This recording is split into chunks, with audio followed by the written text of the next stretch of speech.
मतलब हम ही हो रहे। अब जो नहीं जानते, अभी से मेरा चैनल है, उसके ऊपर ओके करो, सब्सक्राइब करो और मेरे से जुड़े रहो। इतनी सुंदर पदों का वर्णन किया गया, साची प्रेम सगाई। मतलब लास्ट में बात कहां अटक रही है? प्रेम पे। आप कितना झंझट कर लो, अगर प्रेम नहीं है तो देखिए, एक पति ने अपनी लक्ष्मी को बोला कि लक्ष्मी, आप मेरे से शादी कर रहे हो? कि हाँ। कि आपको जो चीज चाहिए मैं दे दूंगा। आपको गाड़ी चाहिए, मन मांगी गाड़ी मांग लेना। आपको विदेश में टूर करना है, जहां जाना मैं टूर करवा दूंगा। आपको क्या खरीदना है कपड़ों में, वो सारे कपड़े दिला दूंगा। आपको गहना कैसा लेना है, आपको गहना मैं दे दूंगा। बंगला बना के मैं दे दूंगा, पर एक चीज मैं नहीं दे पाऊंगा। क्या? कि मारो मन थारा में नहीं है, कटे अटकी उड़ो है। अब बोलो, वो लड़की मान पाएगी क्या? कि बाहर रखो तुम्हारी गाड़ी को, रखो तुम्हारे बंगले को, रखो तुम्हारे गहने को, मने तो आप चाहिए। समझ में आ रहा कि नहीं आ रहा है? मतलब भगवान कहीं क्या, ये चीजों मने नहीं चाहिए, मने चाहिए थारो मन। तन नगरी, मन मंदिर, और परमात्मा उसके अंदर, उसके अंदर है भगवान। तो विदुर जी महाराज अब वहां से भोजन प्रसाद नहीं कर रहे हैं भगवान। उद्धव जी को बोलते, उद्धव चलो विदुरगढ़, हम जाते विदुरगढ़। और जैसे ही विदुर जी के घर पे आते हैं, विदुर जी तो कुछ बाजार में गए हुए थे, कुछ सामग्री लाने के लिए भगवान आ रहे हैं। समाचार तो भेज दिया, पर देखो विदुरानी की क्या दशा होती है। प्रेम इसको कहते सब, प्रेम उसको नहीं कहता है। अब विदुर रानी जी कुछ काम में थे, बाहर से दरवाजा बजा दिया, अंदर से आवाज आई गई। उस स्थिति का मैं वर्णन भी नहीं कर सकता। आप सबों ने कई बार भागवत में सुना होगा कि वो किस स्थिति में थे। तन पे कपड़े भी नहीं है। जैसे ही आवाज आई गई, कृष्णा, भूल गई शुद्ध बुद्ध। अब शुद्ध बुद्ध याद रहे तो भगवान की भक्ति नहीं रहे। यही तो है ना, शुद्ध बुद्ध खो जाए ना, तब सोचना के दुनिया क्या। के मैंने परसों पहले एक शब्द बताया आपको, दीवार पे लिख देना एल के, लोग क्या कहेंगे उसकी परवाह मत करो। लिख दो बड़े अक्षरों में, कोई दिक्कत नहीं है। हम तो बस दुनिया रूठे रूठन दे, मेरा प्रभु रूठा न जाए। दुनिया सारी रूठ जाएगी, मुझे कोई फर्क नहीं पड़ेगा, वो नहीं रूठना चाहिए। भगवान की कृपा। आपको शायद पता नहीं होगा, कोरोना काल में लोगों ने ऑक्सीजन की कीमत समझी। एक एक सिलेंडर लाख लाख रुपया। जो एक पौधा इतनी ऑक्सीजन देता है, वो पौधा नहीं लगाता है, ऑक्सीजन के लिए लोग रो रहे हैं। तो भाई पौधे लगाओ ना। आप यहाँ पे, मुझे थोड़ा अटपटा भी लग रहा है यहाँ पे, इतना यहाँ पे है पर थोड़े पौधे नहीं है यहाँ पे, इतना खुला खुला पड़ा है। क्यों नहीं लगाते आप पौधे? ये पत्थर है नीचे। हाँ। अच्छा, तो तेरी मेरी में पौधे नहीं लगा रहे। अरे उनको बोलो तेरा है तो तू पौधा तू ही ले जाना यार, छाया तो करने दे। बराबर है, तुम ले जाओ, क्या चाहिए हमको, छाया तो करने दे। गायें बैठी, ऑक्सीजन पैदा रही, हमारा स्वास्थ्य सुधरेगा। विदेश में शर्त क्या है पता है? एक पौधा काटो, पहले 10 पौधे लगाओ, फिर तुम्हारे जो पौधा अड़चन कर रहा है उसको काट सकते हो। वहां की सरकार का ये नियम है। मतलब पौधा काट सकते हो, कोई दिक्कत नहीं है, परमिशन लेना पड़ेगा। पहले आपकी हाजिरी के 10 पौधे लगाना पड़ेगा। 10 पौधे लगाने के बाद में उस पौधे को काटने की परमिशन मिलती है। वहां पे एक पौधा नहीं काट सकते आप, पहले पौधे लगाओ। आपने तो आवे जो कोई। तो भगवान की कृपा हुई, प्रेम। और विदुर रानी अंदर इस स्थिति में थी, जैसे दरवाजा खुलवाया, अंदर से दौड़ के आई, दरवाजा खोल दिया, शुद्ध बुद्ध चली गई। और आपको पता है क्या किया उन्होंने? जहां पे भगवान श्री कृष्ण का आसन था, वहां पे विदुरानी खुद बैठ गई। और जहां विदुरानी का आसन था, वहां मेरे भगवान को बैठा दिया। यही तो है नहीं भगत और भगवान की लीला। पर भगवान भी कितने अच्छे हैं, बैठ गए।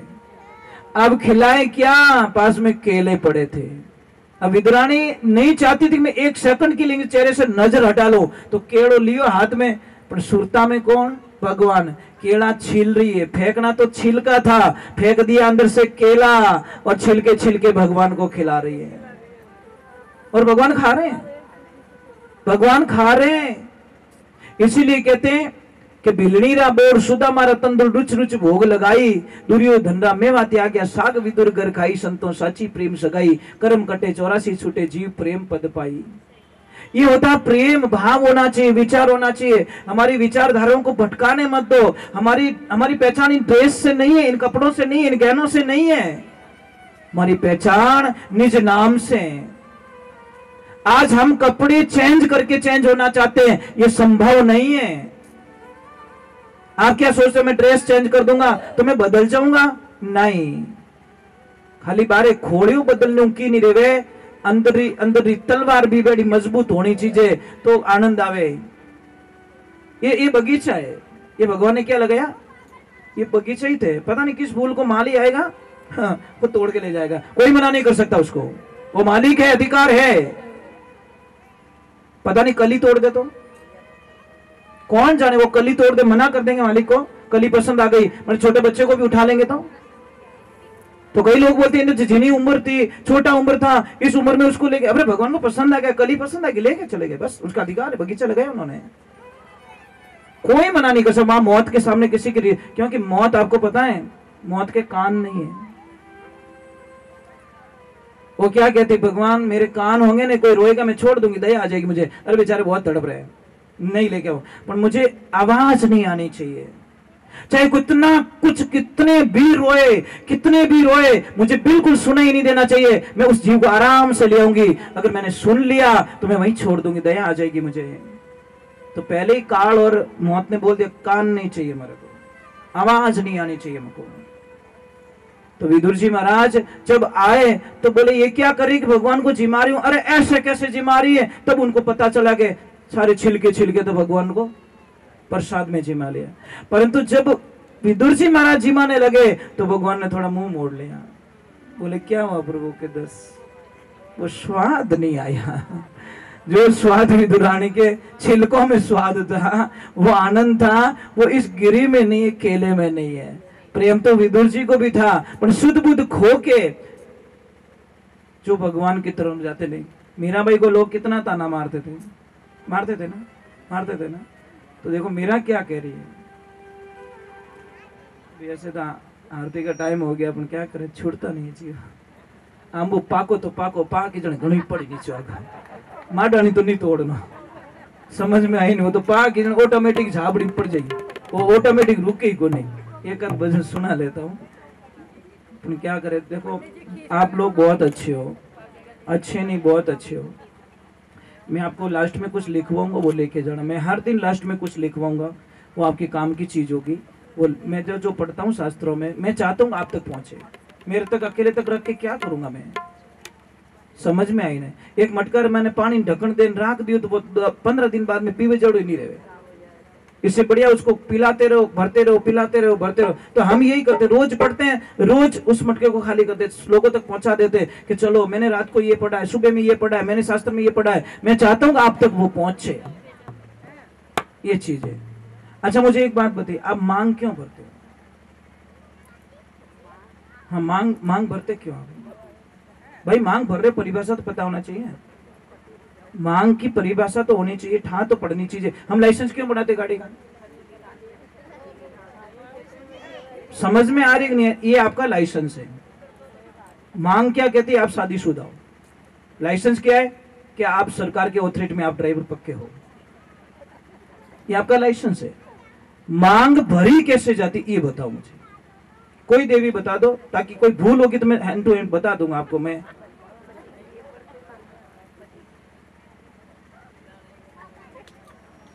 बस खाली फेरा खाओ ना ताको राके, इससे आगे कोई सोच थी नहीं। देवियों मांग है नहीं, मांग में इतनी शक्ति है, आपके पति को कभी अकाल मृत्यु नहीं आ सकती, इस मांग में इतनी ताकत है। और आपको एक कथन सुनाता हूं, जब बाली को मारने के लिए भगवान खड़े हैं, बाली मर नहीं पा रहा है, तीर नहीं चला पा रहे भगवान, तो सुग्रीव जी कह रहे प्रभु क्या हुआ, हे नाथ नारायण क्या हुआ? मांग भर के रखी है और जब तक वो मांग भरी हुई है मेरे बाण काम नहीं करेंगे, क्योंकि वो पतिव्रता नारी है और पतिव्रता के नारी के अंदर ब्रह्मांड में कोई ऐसा देव नहीं है जो उसके पति को मार सके, यमराज भी नहीं मार सकते। तो फिर क्या करे, जैसे ही तारा स्नान करने बैठी, जैसे ही पानी डाला भगवान ने बाण चलाए, बाली को खत्म कर दिया। इतनी ताकत है और आप इसको मजाक में लेते हैं। कई कई तो इतनी स्पीड से मांग भरती है, लाओ हेलो भाई, क्यों उतावल है, भाव के साथ में मांग नहीं भरते। मांग इसका तरीका बताया आपको, क्या पूर्व दिशा में मुंह करके मांग भरनी चाहिए, मतलब हामी हुरज, सूरज भगवान जिधर से निकलते हैं ना उस दिशा में घूम के मांग भरिए और बोलिए मेरे पति की रक्षा करना। उत्तर दिशा में मुंह करके मांग भरोगे तो आपके पतिदेव का धंधा अच्छा चलेगा।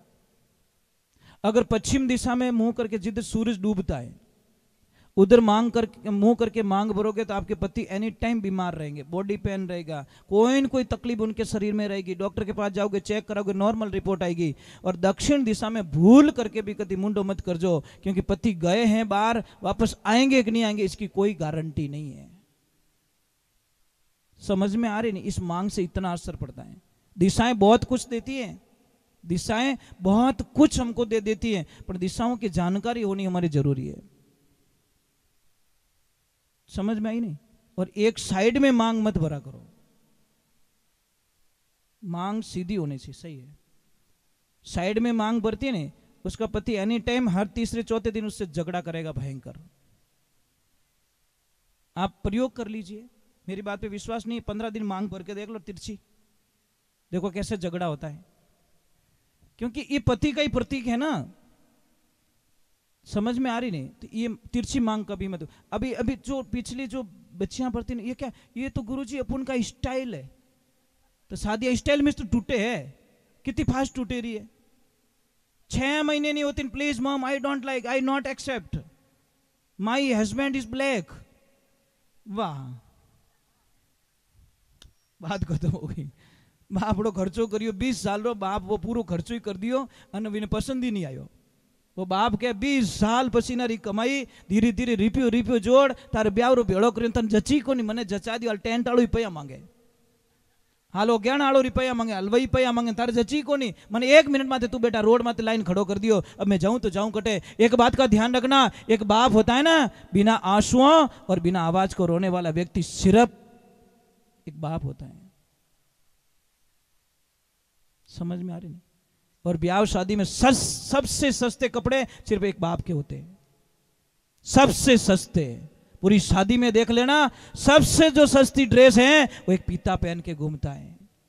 बेटी बेटा जमाई पोता पोतियां बिदनियां सबके महंगी महंगी ड्रेस होती है, पर आप नजर घुमा के देखना, एक पिता को सिर्फ सबसे सस्ती ड्रेस मिली हुई रहती है। उस पिता का जी दुखा रहे हम लोग, कैसे क्षमा कर देंगे भगवान हमको? कौन जानेंगे उसकी दर्द को? कौन जाने? पिता को कौन जान सकता है? कोई नहीं जान सकता। पिता जाने के बाद में पता चलता है। बेटी सबसे ज्यादा किस दिन रोती है पता है? जिस दिन उसका पिता दुनिया से चला जाता है। बेटी सब कुछ सहन कर सकती है, अपने बाप की मौत को कभी सहन नहीं कर सकती। वो कहती है आज मेरे यहां से जलपान उठ गया बस। कई बार बहन बेटियां नहीं कहती आज हमारा पापा रहता तो। कई बेटियों के मुंह से सुनता हूं मैं कभी कभी कि आज हमारा पापा रहता तो शायद मने इन स्थिति रे माने खड़ी नहीं होने देता। महाराज एक गांव में दुष्काल पड़ गया, मतलब अकाल, बारिश नहीं हुई 5-7 सालों से बारिश नहीं हुई। तो उसकी वहां पे बहन थी, उसने विचार किया कि 12-15 कोस पे मेरा भाई रहता है, वो बहुत पैसे वाला है, बहुत पैसे वाला है, और मैं जाती हूँ मेरे भाई से कुछ हेल्प ले लेती हूँ, जब हमारे यहाँ पे वापस होगा तो वापस दे दूंगी। वो बड़ी आस लेके बहन जाती है, कहां पे? भाई के पास में। पर जैसे ही भाई ने देख लिया कि रोड पे बहन उतरी है, वो ऊपर खड़ा था, उसकी पत्नी को बोल दिया मेरी बहन आई तो बोल देना तेरा भाई बाहर गया हुआ है, मुझे पता है वो कुछ न कुछ लेने के लिए तेरे अपने पास आ रही है, और हमको देना नहीं है बहन को। देखिए, जैसे ही बहन आई भाभी साहब को प्रणाम किया और भाभी साहब को बोला भाभी साहब मारा भाई साहब कटे कि तारा भाई साहब 4-5 दिन उबारे गए है, तो भाभी साहब आप ही थोड़ी हेल्प कर दो। कि नहीं भाई साहब मैं आपके भाई को पूछे बिना कुछ नहीं कर सकती। कुछ नहीं कर सकती। बहन ने बोला मेरी हालत ऐसी हो गई उस मृग के जैसी, मृगा जल दिसे, कोई प्रियो न पीसे, कोई प्रियो न पीसे, कोई विश्वा दिसे। रेगिस्तान में धूल में गर्मी के दिनों में हिरण को पता चलता कि वहां पानी भरा है, पर वो पानी नहीं है, वो रेत चमक रही थी। उसकी तलाश में बेचारा वहां जाता है, और वहां जाता है तो खाली रेत मिलती है, पानी नहीं मिलता, प्यासे प्यासे वो मर जाता है। उस बहन ने बोला वो हिरण के जैसी मेरी हालत। मैंने सोचा मेरे भाई के पास में जाऊंगी, मेरी इच्छा पूरी करेगा, मेरे को कुछ न कुछ देगा, मेरे बच्चों के लिए कुछ देगा। मेरा पति 6 महीने से पड़ा है, बीमार पड़ा है, उठ नहीं पाता, मैं काम पे जाती हूँ, मेरे बच्चों का पालन पोषण होता है, और मुझे बड़ी आस थी मेरे भाई के पास में बहुत माया, मुझे देगा, पर दी नहीं। जैसे ही बाहर निकली, बाहर सामने वाले चबूतरे पे एक भाई बैठा। उसने बोला बहन क्यों रो रही है? कि मैं इस काम से आई भैया, और मतलब मेरा भाई बाहर चला गया। देखो वो बोला मैं बहन तेरी जात का तो नहीं हूं, तेरे परिवार का नहीं हूं, तेरे खून का रिश्ता नहीं है, तेरे रिश्ते में भी नहीं हूं, पर मैं थारे गांव रो भाई हूं। गांव का भी तो भाई होता है भाई, गांव पे जहां तूने जन्म लिया तो वो भाई तो हो। वो भाई बाहर गया, ये तो नहीं गया, वो भाई तो अठी है। बोल थारे कई चीजें, वो एक भाई गया पगली, गांव रो भाई तो नहीं गयो। भाभी साहब ने बुलाया, पहलो पाड़ियो देख थारे भाई से आया है या मुसीबत में है, यानी चाहिए जो को दे दे। वो देखो पत्नी मिले तो ऐसी मिले। बोले भाई साहब थारे चाहिए कहीं, पूरा ही गाडो भर दियो, बैल गाडो, धान भर दियो, पैसा दे दिया, वो दे दिया, वो दे दिया, और गाड़ी दे के बच्चे को रवाना किया, जा बेटा बुआ जी को घर पे छोड़ के आ। जैसे ही बच्चा जाता है, पीछे पति पत्नी दोनों धर्मात्मा थे, सत्संगी जीव थे, भागवत सुनने वाले थे, भगवान की कथा करने वाले थे, पूजा पाठ करने वाले थे, यज्ञ हवन करने वाले थे, तीर्थों में गए हुए थे। तो उन्होंने बोला कि हमारा बच्चा बाहर गया है छोड़ने के लिए, अगर बाईसा ने कुछ उसको खिला दिया और उसके बदले में उसने कुछ नहीं दिया तो हमारा धर्म खत्म हो जाएगा, हमारा सारा पुण्य खत्म हो जाएगा। दूसरे तीसरे दिन देख रहे तो बच्चा पैदल आ रहा है। आते ही बेटे को पूछा बेटा बैलगाड़ी कहाँ है? अरे पिताजी आपको पता नहीं है, वहां पे गया, बुआ जी ने मनवार कर ली, नहीं बेटा कुछ खाना पड़ेगा। बुआ जी ने कुछ खिलवा दिया, जेब चेक किया तो 1 रुपया नहीं निकला, तो मैं तो उस रोटी के बदले में बुआ जी को बैलगाड़ा ही दे के आ गया। बोला तू तो मारो ही बाप निकलियो, तू तो बड़ा दानी महादानी निकल गया, हम तो थोड़ा दान किया, तू तो बैलगाड़ा ही दे के आ गया। जा बेटा आज हम धन्य हो गए कि हम शेर तो तू सवा शेर निकल गया, क्योंकि ये बेटा हमारा नाम कभी खराब करने वाला नहीं है। इसलिए ये जिंदगी में ध्यान रखना, बहन को कभी घर से दुखी होकर मत निकालना। और जितनी भी भौजाई यहां बैठी है, आपका कर्तव्य बनता है कि ननद भाई सारे कदी आडा मत फिर जाओ, अगर आप सच में सत्संग सुन रहे हो तो। चलो एक भजन सुना दे छोटा, क्योंकि वो भजन याद आया भाई।